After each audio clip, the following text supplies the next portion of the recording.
أنا تقمصت شخصية الشيبان اللي شفتهم بعيني. هذا اللي يا كارهين البنت ما هي مكروه، هي وردة البيت وشذا ياسمين. البنت يوم ان الولد يتركبوه شيء صحيح وكلكم خابرين. نادت بعال الصوت وتقول جيبوه، يا ويلكم بالويل يا تاركين. كنك تعاين بامرها حين وطوه، وقامت تحوفه من يسار ويمينه.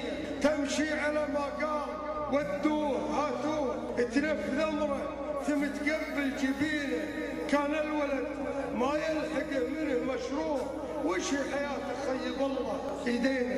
ليجا مجاله قيل هبوه هبوه، الخايب اللي ما نفع والدينه. يقول هذا لمس النين ودوه، من كل ما يحتاج متكفلينه. واللي دخلتم داخل الباب خلوه، رعايته بيدين مستقبلينه. ابوه وقال مع ونته يوم سمع الكلام وغوزر الدمع تينه. رفع يديه وقال قولوا على امين يا سامعينه. اللي يحط ابوه في وصف مبلوغ جعله عقيم ما يدرج جنينه. ولا رزقها الله ولد يجي مسفوه، يذوق منها اللايمه والغبينه.